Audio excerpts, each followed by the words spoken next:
patayin si Sanji! Grabe, sabi ko sa inyo, mainit talampakan yan eh. Di ba, nagtuloy-tuloy na nga. Hindi pa tayo nag-iinit sa pagbubukas ng game number 2 ay pinahandusay na kagad. Etong si Sanji, isa pa dyan pre, na-burn yung Purify doon. Diba nag-purify na siya, hindi pa siya nakatakas. And that's the prowess of that Shokimi mid lane duo from Aurora. Another aggression mula kay Renny J. Look at the damage against Gatot Katsa. Napilitang mag-revitalize si Daddy JP.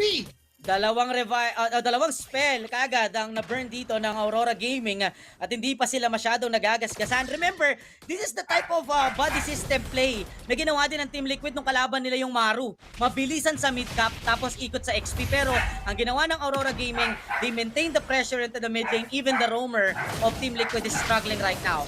Kailangan ng hanapan ng maagap na solusyon ng Team Liquid ang ginagawa ni Renny J. Diba? Level 4 naman na si Chessman, although hindi niya mapapatay si Renny J kung tatargetin niya. Kailangan maglumipat na o kailangan ng pag-transition ng Team Liquid sa isa pang rotation. And so far kasi di pa natin makita ngayon kasi paano sila mag-rotate kung uwi ng uwi si Daddy JP?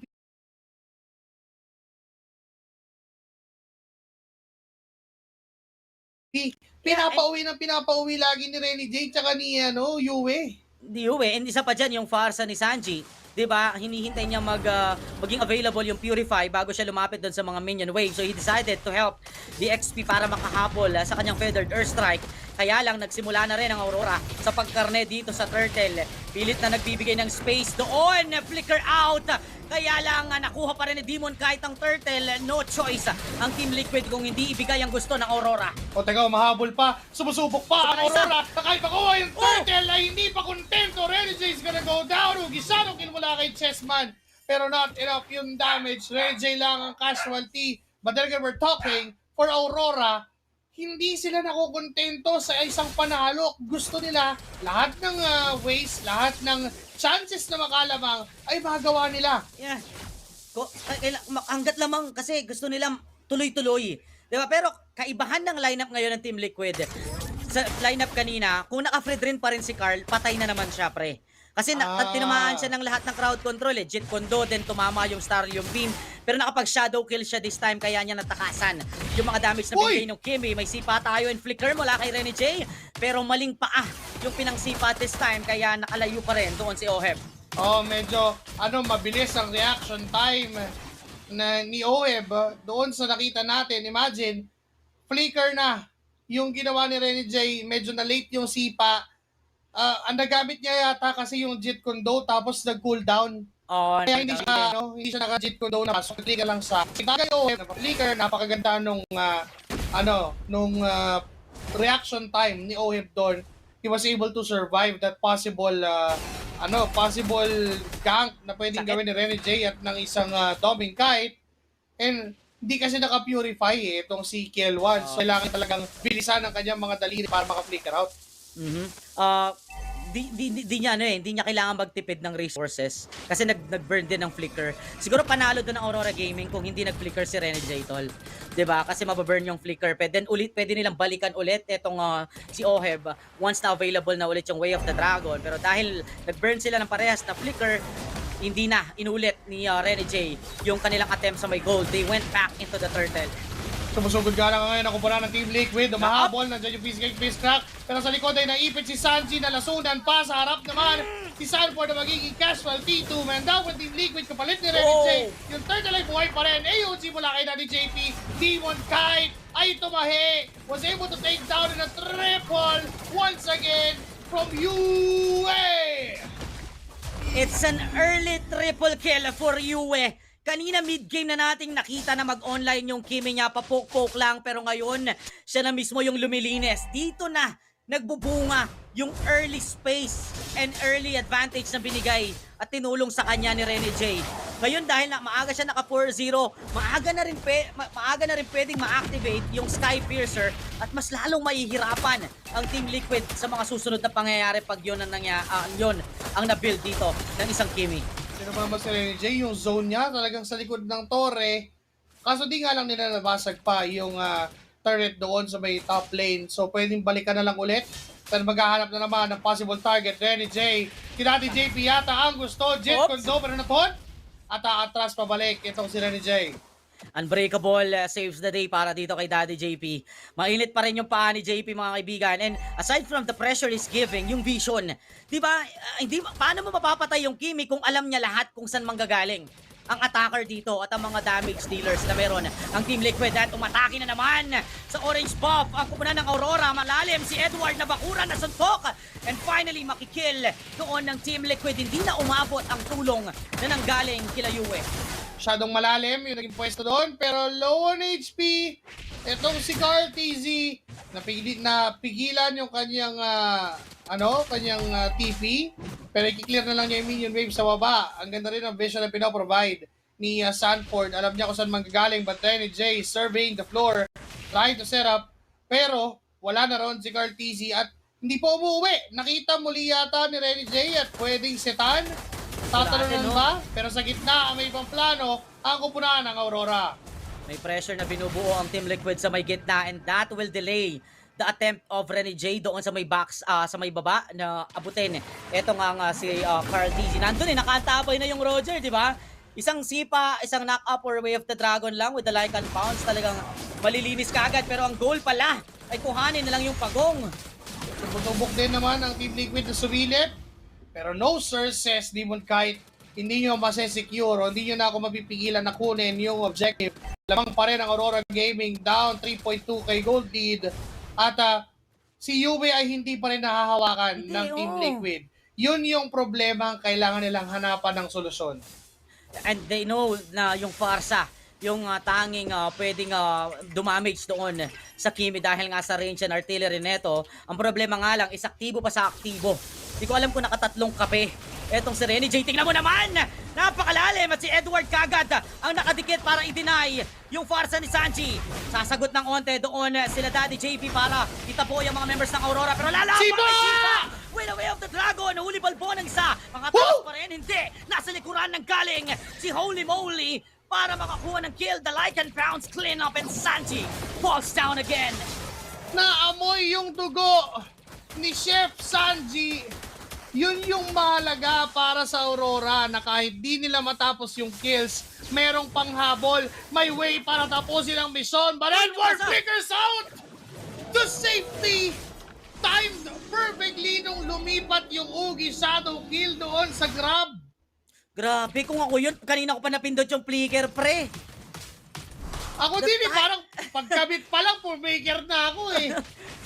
Grabe yun, yun na yung pwede para magpatuloy talaga yung dito ni Carl TZ rather. We have to set up into the mid lane. Sanji na naman ang naipit sa gitna dahil sa ataking ginawa ni Edward.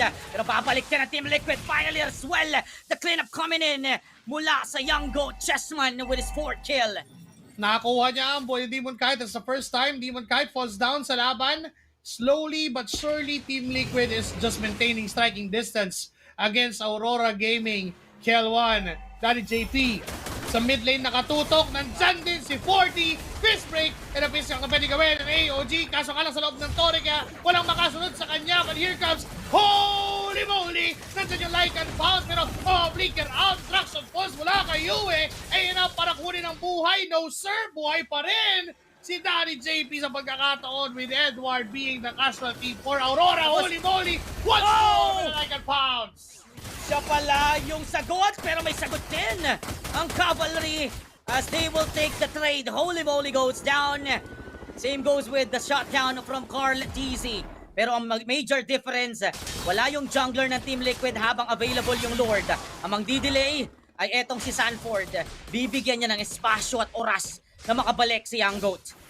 Sumusubok din naman ulit ang Team Liquid na kontrolin yung Lord Pit dahil din sa nakita na nila yung kakayahan nila, pero 1-1 from Daddy JP getting Demon Kite in the process. No jungler for Aurora. It's a go signal for Team Liquid to take this Lord. Kung gaano kaingay, kainit yung Lancelot kanina ni Demon Kite, hindi makabasag pinggan ngayon yung PDA niya dahil sa ginagawang control dito nila Daddy Pero JP. dissolve! We have the penalty zone inside. Lord Chessman! taken by Carl CC. Renny J.